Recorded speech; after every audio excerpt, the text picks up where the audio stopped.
Mon nom c'est Georges Ilkouri. Je voudrais vous raconter mon témoignage. Je suis né d'une famille pauvre au Liban il y a 84 ans. C'est ça. J'ai 84 ans. Et tout ce que je voulais de la vie, je voulais être heureux. Comme chaque personne qui m'écoute. Vous voulez être heureux dans cette vie. Et c'est ce que je voulais, être heureux. Et je pensais que pour être heureux, il faut avoir de l'argent, beaucoup d'argent. Il faut devenir puissant. Et il faut goûter à tous les plaisirs de la vie. Et je pensais que le meilleur plaisir était le plaisir des relations sexuelles. Alors comme je m'étais marié jeune, au Liban, et j'ai eu quatre enfants, mais je tenais absolument à être heureux. Alors que faire? Vous savez qu'est-ce que j'ai fait? J'ai quitté mes enfants, j'ai abandonné mes 4 enfants, petits. J'ai quitté ma femme, j'ai quitté le Liban et j'ai divorcé. Je suis venu en Europe pour avoir beaucoup d'argent, devenir puissant et goûter à tous les plaisirs de la vie et surtout des relations sexuelles. Et j'ai eu tout ça. J'ai réussi à avoir tout ça. Je suis devenu très riche. J'ai eu beaucoup d'argent. Beaucoup d'argent. Et je suis devenu puissant. J'ai fondé 5 banques dans le monde. 5 banques. Et quant au plaisir des relations sexuelles, j'en ai eu autant que le roi Salomon. Des centaines de femmes, peut-être que j'ai même atteint le chiffre de 1000. Et j'ai essayé tout ça. Et je n'arrivais pas à être heureux. Je ne savais plus quoi faire pour être heureux. Alors, je voulais attirer l'attention encore vers moi. Et j'ai appris à piloter. Et un jour où je pilotais un avion Cessna au-dessus de Paris, j'étais seul dans l'avion et c'est moi le pilote. Soudain, l'avion allait s'écraser. Dans quelques instants, je savais que j'allais mourir. Que pense quelqu'un qui a tout dans la vie, qui a tout, l'argent, la puissance et les plaisirs, quand il va mourir, quand il est sur son lit de mort? Je sais, je l'ai essayé. C'est la peur de découvrir qu'est-ce qu'il y a après la mort, la peur de la mort. Mais l'avion a touché le sol, il s'est écrasé, il était en morceaux. Et je regardais, je n'avais rien. Je suis sorti indemne, juste ce doigt était foulé. Et je pensais que c'était par ma propre puissance que j'ai échappé à la mort. Mais maintenant je réalise qu'il y a quelqu'un qui m'aimait et qui s'appelle Jésus-Christ, Dieu, le Fils de Dieu, qui m'a sauvé d'une mort certaine, parce qu'il a un plan dans ma vie, comme il a un plan dans la vie de chacun de vous.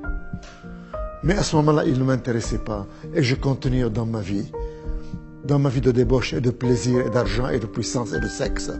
Mais je n'étais pas heureux, je n'arrivais pas à trouver le bonheur avec ces ingrédients.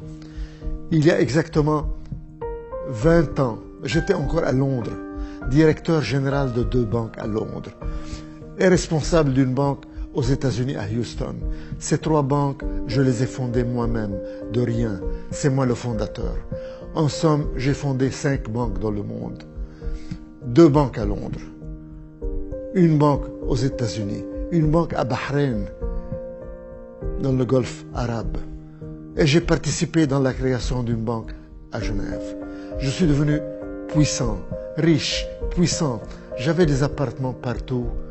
Mon appartement à Paris était à l'avenue Foch, une des plus belles avenues du monde. Mon appartement aux États-Unis était à New York, au Trump Plaza, un des plus beaux immeubles des États-Unis. Quant à la maison que j'habitais à Londres, un vrai château, a mansion comme disent les Anglais, c'était à Twickenham, à 10 km de Londres. Et j'avais un jardin aussi grand qu'un terrain de football. Le fleuve la Tamise bordait mon jardin. Donc dans mon jardin, je regardais les bateaux passer dans la Tamise. Et je pouvais ancrer un bateau au bord de mon jardin comme on gare sa voiture dans un garage. Voilà le genre de luxe que je vivais. Pour aller chez ma copine américaine, je prenais l'avion Concorde de Londres à New York. J'allais souvent, et quand l'avion atterrissait à l'aéroport John Kennedy de New York, il y aurait un hélicoptère qui m'attendait. Je descendais de l'avion, je prenais l'hélicoptère, et l'hélicoptère m'amenait juste devant mon appartement au Trump Plaza à New York. Voilà le luxe dans lequel je vivais. Je vous donne encore un exemple de luxe. Le premier ministre du Royaume-Uni, il s'appelait John Major. Il m'invitait à un banquet annuel de banquiers, pour un dîner pour des banquiers. Et je me rappelle, je recevais l'invitation et je déclinais l'invitation du Premier ministre. Je n'étais pas intéressé par le Premier ministre, je n'étais intéressé que pour moi-même, par mon plaisir, par mon argent, par mon luxe. Tout ça pour être heureux, mais je n'étais pas heureux. Je n'arrivais pas à trouver ce bonheur. Il y a beaucoup d'hommes d'affaires qui nous écoutent. Et je leur dis, ou des femmes d'affaires, vous savez de quoi je parle. Vous avez tout, l'argent, la puissance, les plaisirs, mais vous n'êtes pas heureux. Il y a un vide ici que vous n'arrivez pas à remplir avec la puissance et l'argent et le sexe. Et vous cherchez et vous ne trouvez pas. Moi, j'ai trouvé. J'ai trouvé avec quoi je dois remplir ce vide. En somme, ce n'est pas quoi, ce n'est pas quelque chose, c'est quelqu'un. Et son nom est Jésus-Christ. C'est lui seul, quand il vient dans votre vie, il vient et vous comble ce vide et vous donne la joie et la paix et la satisfaction. Quant à moi, à ce moment-là, il ne m'intéressait pas et je cherchais toujours à être heureux par l'argent, par la puissance, par les relations sexuelles. Mais un jour, chers téléspectateurs, j'ai eu un gros problème. J'étais sujet à un chantage terrible. J'étais sujet à un chantage par une femme qui voulait me détruire, qui m'accusait de harcèlement sexuel et qui allait tout dévoiler. Et j'allais tout perdre, ma position, mes rentrées, mes femmes, mes copines, tout était perdu. Ça aurait été un scandale à Londres. J'étais patron de 2 banques à Londres, un homme connu, un grand financier. Et le scandale aurait éclaté le lendemain et j'aurais tout perdu. Et quelqu'un m'a parlé de Jésus-Christ qui peut résoudre mon problème. Et j'ai crié, Jésus-Christ, si vraiment tu es le Fils de Dieu, si vraiment tu es Dieu, résous mon problème ce soir et moi je changerai de vie. Et j'abandonnerai cette vie de débauche. Et je te promets, si tu résous mon problème, je n'aurai plus de relations sexuelles en dehors du mariage. Chers téléspectateurs, à l'instant même, le problème a été résolu, le chantage a disparu et le problème est parti complètement. Et c'est ce grand homme d'affaires, ce grand financier, ce grand homme orgueilleux a fléchi ses genoux. Et je suis tombé à genoux et j'ai crié, Jésus-Christ, qui es-tu? Tu es vraiment Dieu, tu es vraiment le Fils de Dieu. Tu as rempli ton engagement, tu as résolu mon problème. Et moi, à mon tour, je te promets, je change de vie. Plus de sexe en dehors du mariage. Et je veux te connaître, je veux te suivre. Et la personne qui m'a présenté Jésus, qui m'a parlé de lui, a mis sa main sur ma tête et m'a conduit dans la prière du salut. Je suis tombé à genoux, plein de misère, plein de problèmes, plein de lourdeur, plein de maux, le chantage, les péchés. Et je me suis relevé. Tous les problèmes ont disparu, toute l'angoisse a disparu, toute la lourdeur a disparu. Et j'ai senti une joie et un bonheur m'envahir.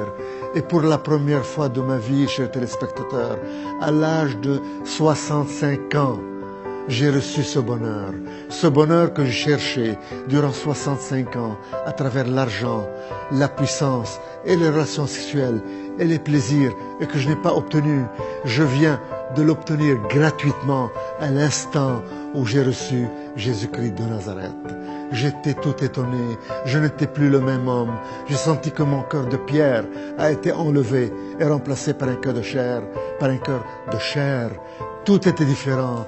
J'ai remarqué que le ciel était bleu. J'ai remarqué que le jardin était vert avec le gazon. J'étais différent. Mon cœur de pierre a été enlevé et remplacé par un cœur de chair.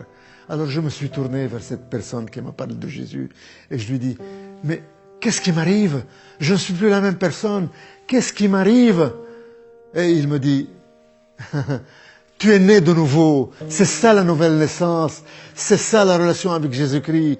Tu as maintenant la vie éternelle puisque tu as accepté Jésus-Christ. Chers téléspectateurs, ma vie a changé à partir de ce moment-là. Et je suis devenu un homme différent. Je ne peux plus mentir. Je ne peux plus tricher. Je ne peux plus que faire du bien. Et j'ai voulu à ce moment-là me marier pour avoir une vie en règle, pour avoir des relations sexuelles dans le mariage. Et j'ai supplié le Seigneur pour qu'il me montre qui il veut que j'épouse. Et je voulais que j'épouse une de mes anciennes amies. Mais dans un moment de désespoir où j'ai crié, Seigneur, il me faut une femme, trouve-moi une femme. Je lui ai dit, je vais ouvrir maintenant la Bible. Et montre-moi dans ta parole, dans la Bible, qui tu vas me donner comme épouse. Et j'ouvre la Bible. Et je tombe sur Malachie 2,14. Et je commence à lire. Vous dites pourquoi? Parce que le Seigneur a été témoin entre toi et la femme de ta jeunesse que tu as trahi. Et le Seigneur a été témoin de votre mariage. Et il ajoute, ne trahissez pas la femme de votre jeunesse, car moi, le Seigneur, le Dieu d'Israël, je hais les divorces. Et j'entends au fond de mon cœur, retourne à la femme de ta jeunesse, la mère de tes 4 enfants, que tu as abandonnée et divorcée il y a 31 ans. Chers téléspectateurs, après 31 ans de divorce et de séparation avec la mère de mes 4 enfants, j'ai obéi Dieu et je suis retourné à ma femme, à la mère de mes 4 enfants, à la femme de ma jeunesse, et je l'ai épousée après 31 ans de séparation et de divorce. Voilà ce que le Seigneur a fait dans mon cœur et le travail qu'il a effectué dans mon cœur. Et il m'a rendu les années que le diable a volées. Mes 4 enfants m'ont pardonné. Ils sont tous à côté de moi et m'entourent eux-mêmes. J'ai 9 enfants, 9 petits-enfants qui m'aiment. Ils me font la surprise de m'apporter le café au lit. Le Seigneur m'a rendu les années que le diable a volées, comme il veut rendre à chacun de vous les années que le diable a volées. Chers téléspectateurs, ce que j'ai reçu de Jésus-Christ, vous pouvez l'avoir vous-même. Il vous suffit de lui demander. Dites-lui, ouvrez votre cœur et dites-lui, si c'est vrai que tu es puissant, si c'est vrai que tu es Dieu, si c'est vrai que tu es le Fils de Dieu, touche-moi, rends-moi les années que le diable a volées, change ma vie, subviens à mes besoins, montre-toi à moi, donne-moi ce bonheur que je cherche toute ma vie, que je ne trouve pas. Viens dans mon cœur, je te donne ma vie, sois mon Seigneur et mon Sauveur, je vais te servir. Donne-moi la vie éternelle, pardonne mes péchés. Mes frères et sœurs, si vous lui ouvrez votre cœur de cette façon et vous lui parlez ainsi, sachez qu'il vous a déjà touché et que votre vie ne sera jamais la même. Sachez que vous êtes né de nouveau, que votre passé a été pardonné et oublié et que vous commencez une nouvelle vie, un nouveau départ avec Jésus-Christ dans une vie de bonheur et de joie, et que vous allez hériter le royaume des cieux, et que vous êtes sauvés, et que vous n'allez plus mourir. Un jour, vous fermerez les yeux, mais vous ne mourrez plus, vous continuez à vivre. Immédiatement, vous passerez en présence de Jésus-Christ au ciel pour l'éternité. Gloire à toi, Seigneur. Seigneur, donne-leur ce que tu m'as donné. Seigneur, enlève le voile qui couvre leur visage. Montre-toi à eux et donne-leur le salut, Seigneur. Qu'ils te découvrent, Seigneur. Qu'ils te servent, Seigneur. Gloire à toi, Seigneur, Roi des rois et Seigneur des seigneurs. Je te donne la gloire d'avoir changé ma vie et de m'avoir rendu les années que le diable a volées, de m'avoir rendu tout ce que le diable m'a volé et de m'avoir donné cette joie et ce bonheur indescriptible. Tu m'as enlevé la peur de la mort, car je sais que je ne mourrai plus, mais que je vis déjà dans l'éternité avec toi, Roi des rois et Seigneur des seigneurs. Amen.